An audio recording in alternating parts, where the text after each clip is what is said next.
Hello and welcome to Banking Transformed Solutions, a new podcast series that provides financial institutions insights into marketplace solutions that can help organizations with their digital banking transformation.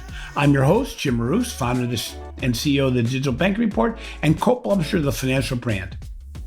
More than ever in the past, data and applied analytics is being used to transform business models and create more personalized, streamlined experiences tailored to the needs and preferences of consumers and businesses alike. To compete in the future, the banks and credit unions must be at the center of a good data ecosphere, serving as trusted data custodians, proving real-time value to consumers every day. More importantly, financial institutions must give control back to the customer so that they can choose when to give up their data and for what purpose.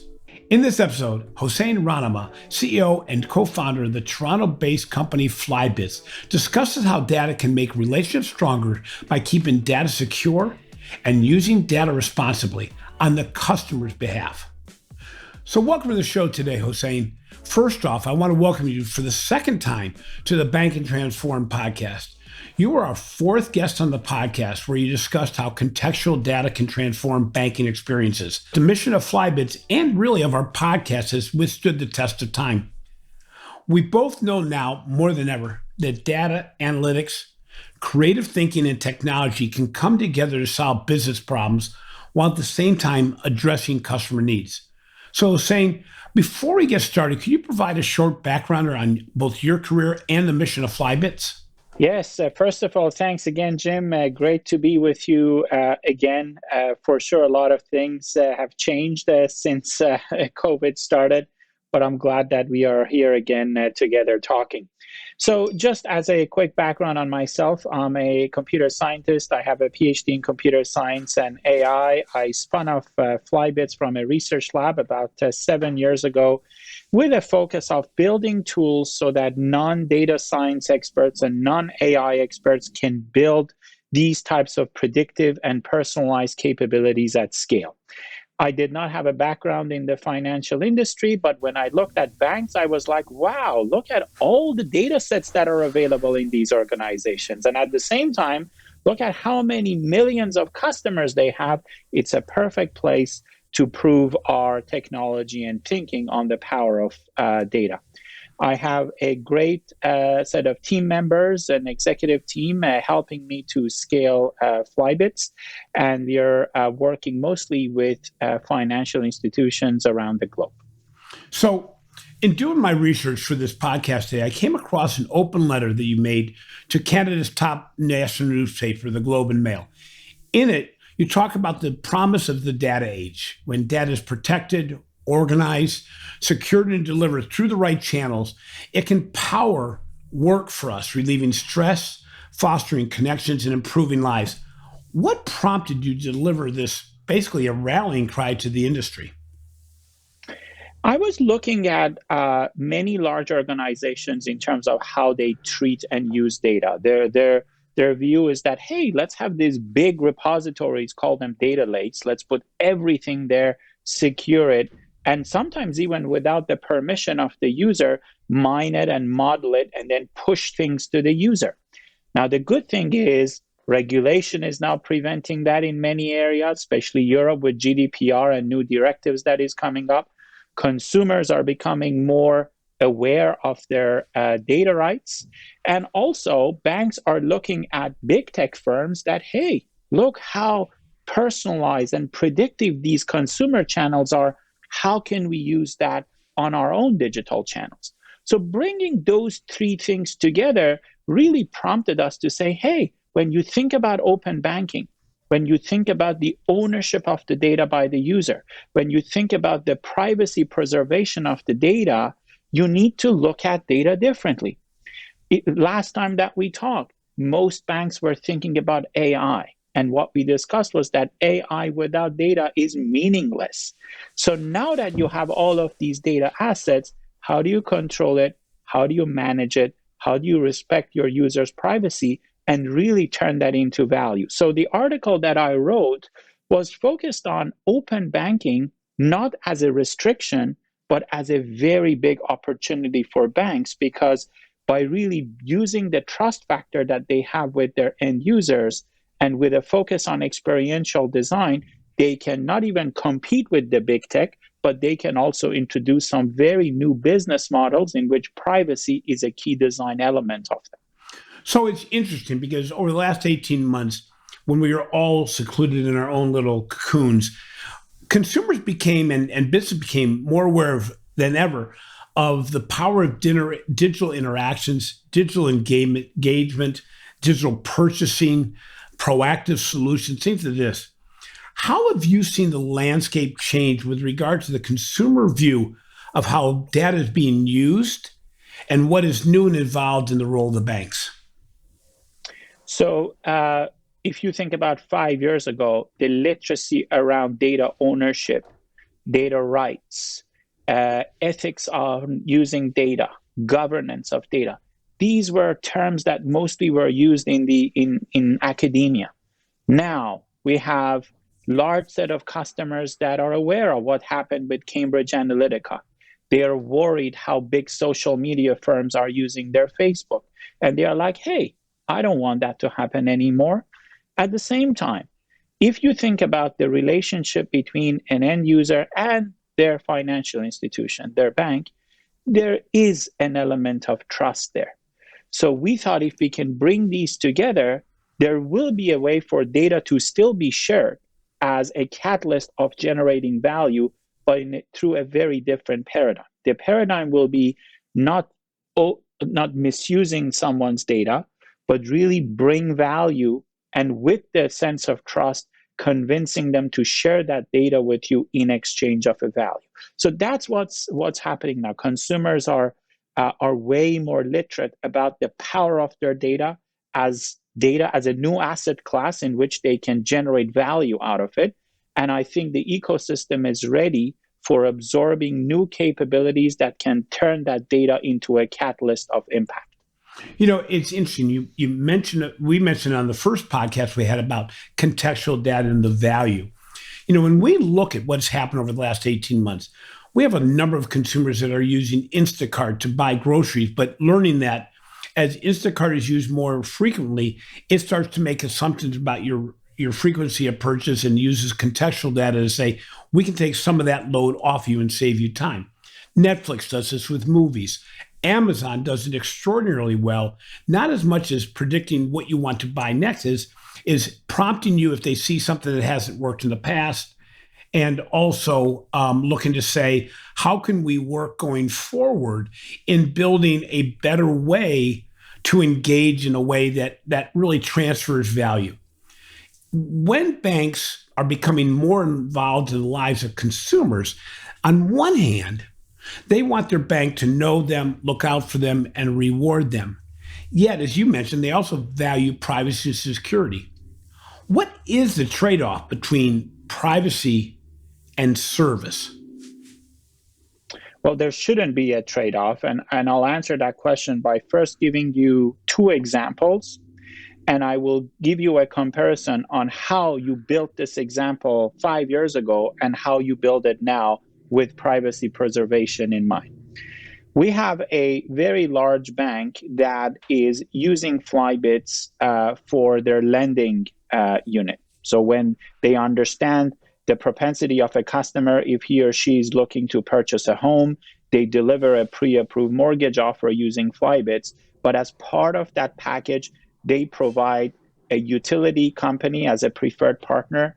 They provide a moving company as a preferred service, and they also provide a preferred cable service. So if you think about a moving experience, all of these are provided by the bank on the banking channel to an end user. Now, the question is, well, how can you bring a telecom carrier, a utility company, and a bank together to provide these set of aggregated services to the user? In the old days, there had to be a business-to-business relationship between these organizations to agree on legal contracts, to store the data, and use that to provide services to the user. We now do that without the centrality of the data. The user is in the center, giving permissions to all of these entities to share certain attributes about their data, what type of a cable provider they want to work with, what type of service they look for. And without co-locating the data, we process these recommendations and we remove all the data from any storage points across those organizations. So in order to do that, you need to have algorithmic capabilities that respect the privacy of the data. You need to have a significant focus on the design and the user experience, so the user becomes more comfortable sharing the data and understands that transparency. And then you build recommendation services that is not just about the rate of your mortgage or the term of your mortgage, but it's about the moving experience. So that hopefully gives you an example on how we do this. So you just brought up an actual very specific solution. When you're engaging with financial institutions, do you have to have an all or nothing engagement, or do you actually do it on a potentially at times on a project or on a product level basis where you can get engaged to the degree a financial institution wants their solutions to be based on your data sets? This is what we learned at Flybits. So if you think about a platform company like Flybits and compare Flybits with many large incumbents, the way they used to sell their platform was, you got to buy this multi-million-dollar monolithic platform. Then you need to bring a system integrator to put it in place. And then you go bring a consultant to help you with the use cases. We cannot grow as a company like that. So what we did, although we have a very sophisticated platform, we started to modularize recommendations on top of that and sold to a business owner, the head of cards, the head of insurance, the head of fraud.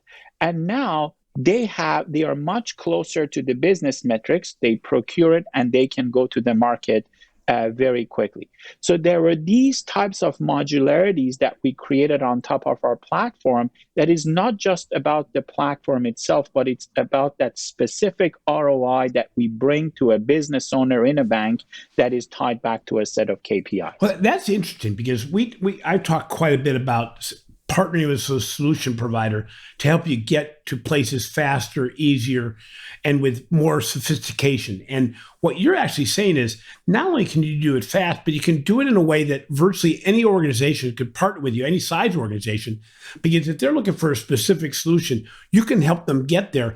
And I would imagine, just by the nature of the beast, be able to get there quicker than they would have been able to get there by themselves, or if they bought an overarching platform, correct?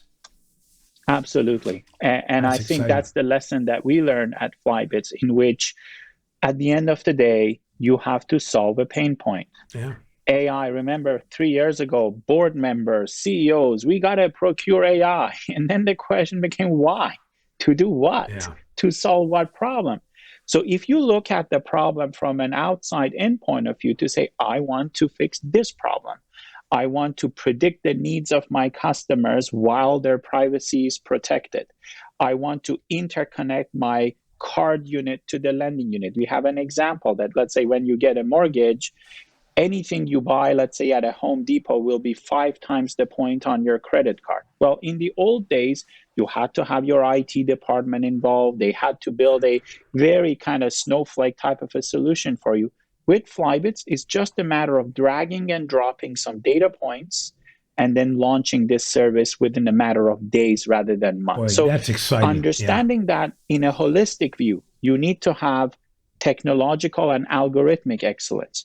You need to bring privacy people from early days, and you have to have a very strong focus on user experience and user centrality, all as part of one unified strategy, not in disjointed silos. So it's interesting. I mean, what we discussed here, you sound like you're selling and helping financial institutions really get to the promised land in bits and pieces that help build the case study as you go along. But we both know that banks are sitting on mounds of data, and they realize how this data can be used to improve decision-making, customer experiences. That said, our research continues to find that the vast majority of financial institutions rank themselves extremely low on data and analytics maturity.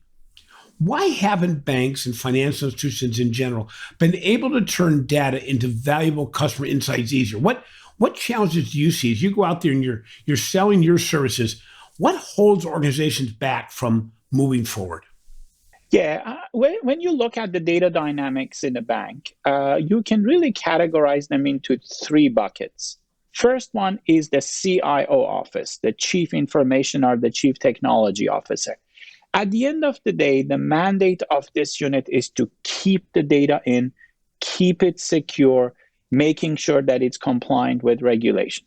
Now, recently, since about 4 or 5 years ago, you have the Chief Digital Officer, which is about how do I bring this data out? How do I make the most of it, right? And usually there is sometimes a healthy friction between these two individuals.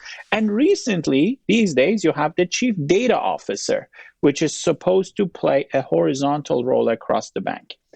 In order for the data dynamics to work well in a bank, these three entities, these three individuals should work very closely together as one unit.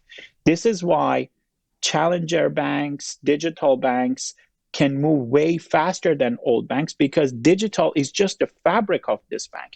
In many large banks, digital and IT are separate organizations, right? So that has to change the organizational view of data. When they do that, then I think they need to change the way they treat data. The way they treat data, if you think about most CIOs, they're like, let's centralize the data. Let's create a lake. Let's put all of the data in one location. That is dangerous. Anytime you co-locate assets, irrespective how strong your encryptions or encryption keys are, it is just a matter of time. Well, you need to think about a very different paradigm. Decentralize the data. Instead of moving the data, ask questions from the data. When you get the answer, process and remove. That is a perfect algorithmic alignment with what open banking is advocating for. And then you need to bring design folks, because now in the new paradigm in which the data is owned by the user and you need their permission, the importance of design and user experience and UX is as important as data strategy. And when these things come together, that the bank is like, well, in order for me to get that data, my experience should be so valuable, and I have to have strong consent management with transparency for the data to come in. All of these can become the skeleton for a new data strategy. The assets are there. The data sets are there. How you leverage them requires a more holistic view between design, privacy, regulation, explainability, auditability, all part of one unified strategy. So you're referencing the fact that don't just use it for marketing, that basically the distribution and democratization of data throughout the organization becomes key to success. I mean, we've talked about in other podcasts the value of potentially saving the applied analytics, the what's next, and sharing it with, let's say, branch employees so they can engage with customers, to share with different units of the financial institution so they can apply it their ways. So really, I would imagine that the organizations you've seen the most success with are those that have really spread the use of the data across the organization. How do you help financial institutions do this? Because obviously you've gone down this path many more times than the financial institution that's going down it for the first time. How do you help organizations really apply data broader than in a narrow use of the data?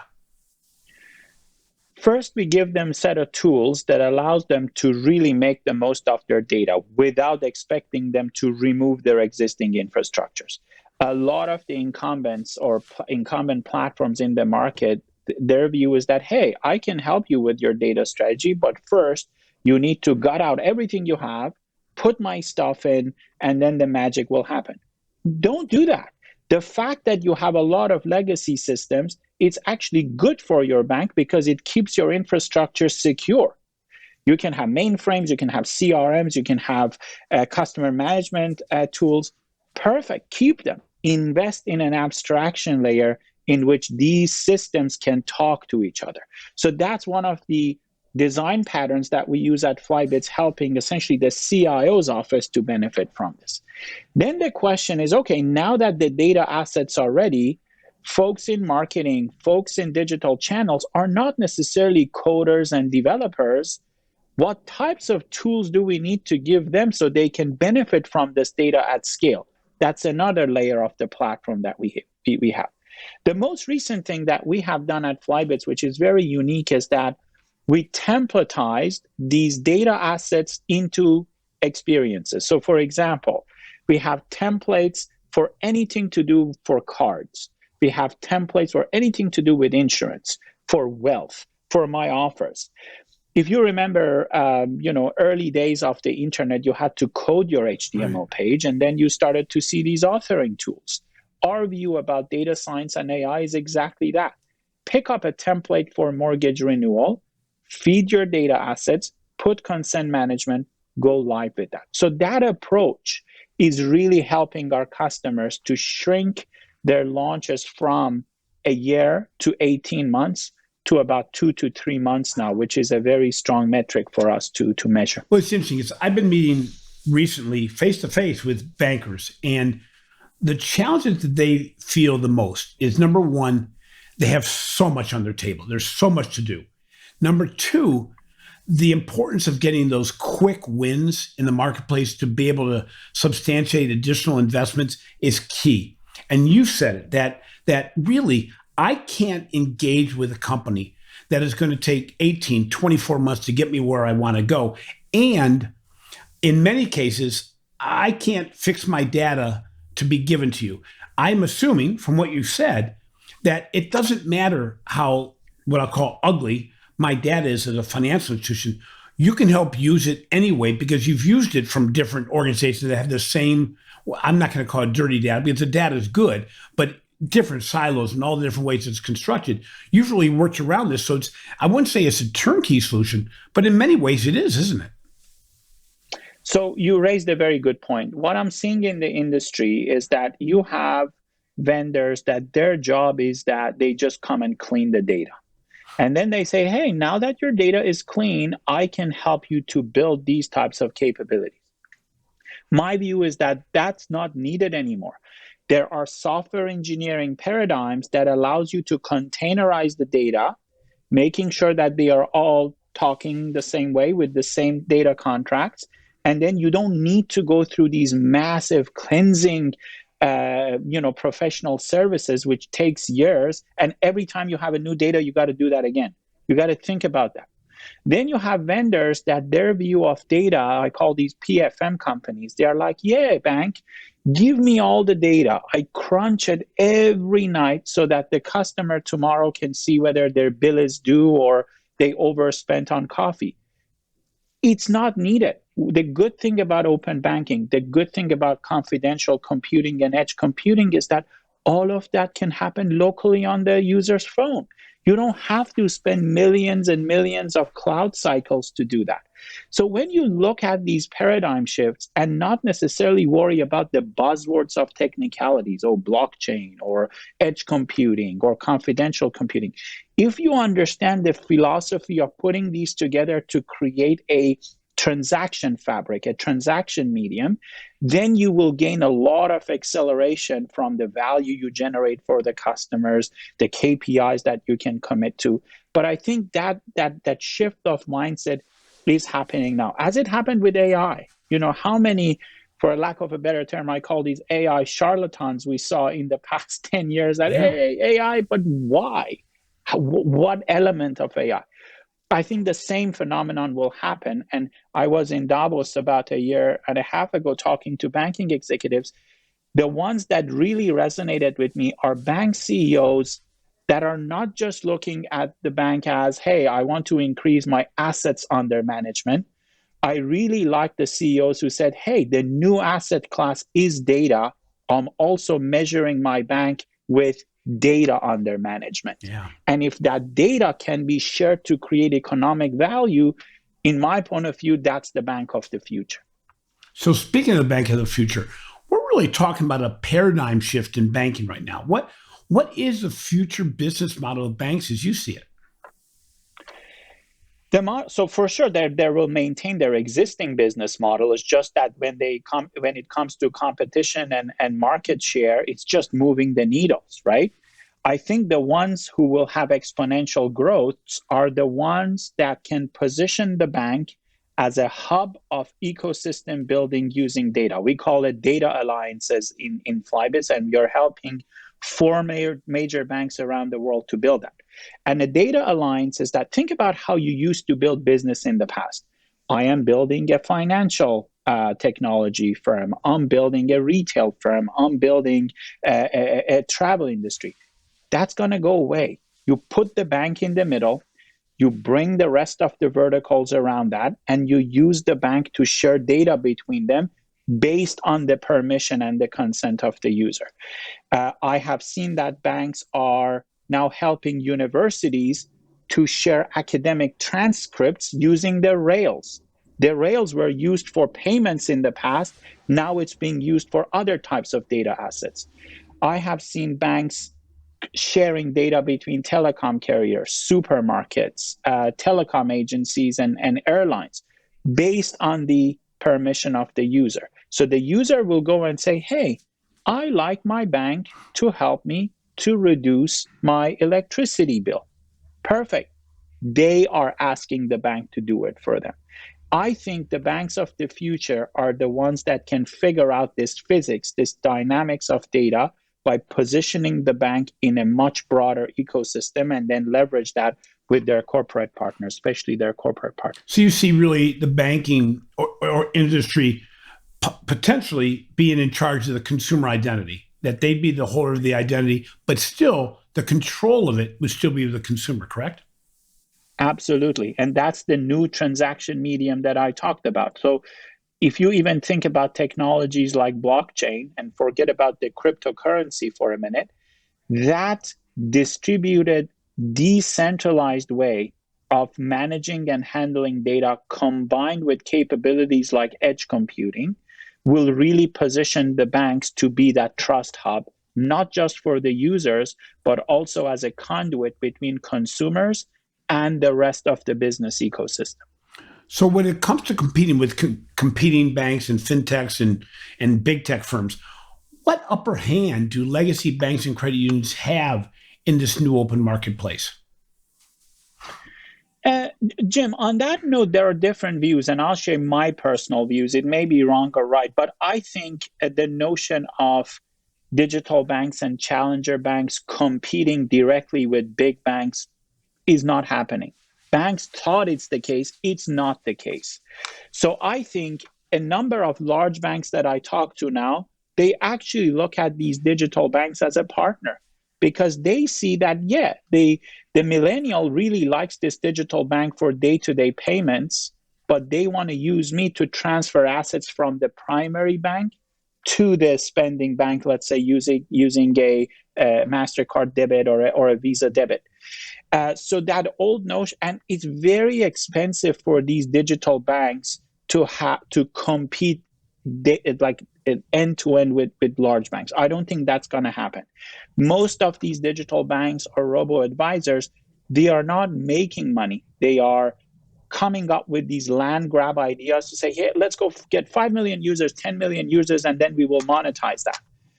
A bank cannot do that. And I think many successful banks that I have seen, they are actually partnering with these digital banks. And then the question is, who can form a better ecosystem between a digital bank, retailers, merchants, travel partners, and a large bank? It's very unlikely that someone moves all of their life's assets and investment assets to a digital bank. Usually there is this symbiotic relationship happening between the primary bank and the digital bank. So Ernst & Young just came out with a study around trust in banking, and they found that many fintech firms have a higher level of trust than commercial banks and credit unions have, and actually that the traditional financial service industry has actually dropped in trust compared to the other competitors. But I'm hearing from you that this may be a function of them, these other organizations being able to use data and insights more on behalf of the consumer, which builds trust, just like in Amazon and all the examples we gave.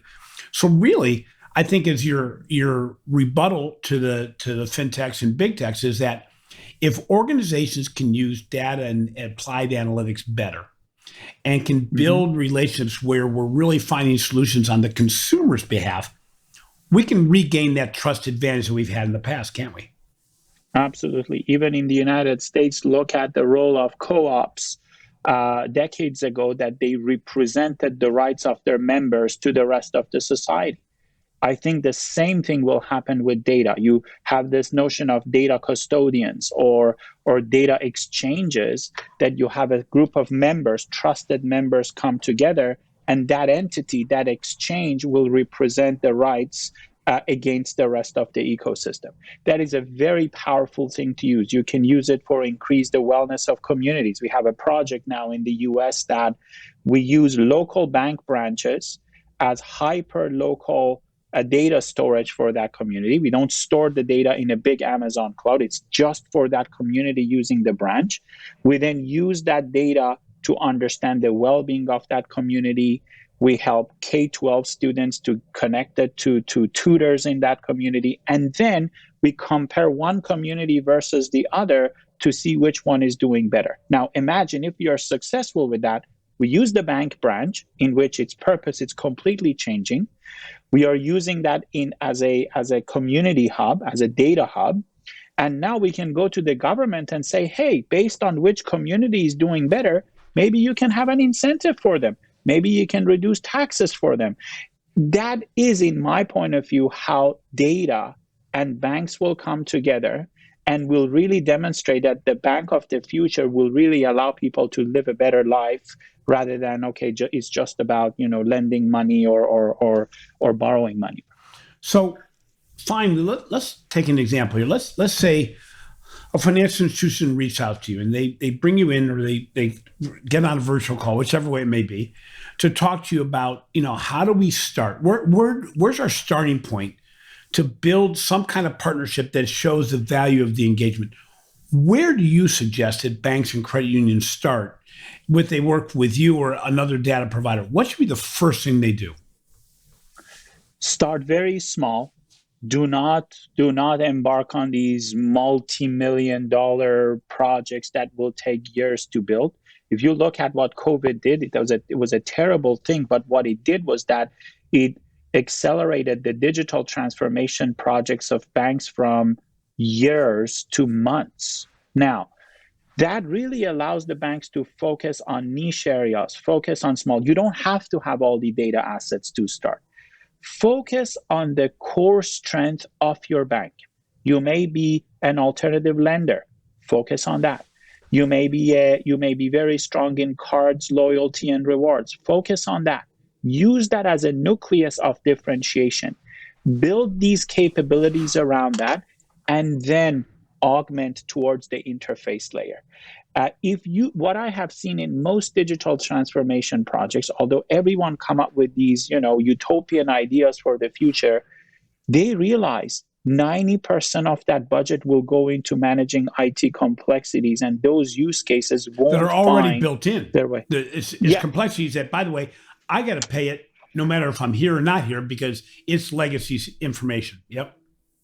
Yeah, exactly. So focus on the core strength of your financial organization, build these layers that we talked about, bring it to the market, and then add to that. And it's the basic principle of strong product management. It's the basic principle of how you disrupt your competitors, but you got to figure out what is that core niche area that I'm going to build these capabilities around. Boy, Hossein, I really appreciate talking to you again. It's always intriguing because you break it down to the parts. And I think you talk along the line of what I've been talking about for years, that, we spent, in many cases, some institutions spent 3 to 4 years to decide what mobile banking vendor to partner with.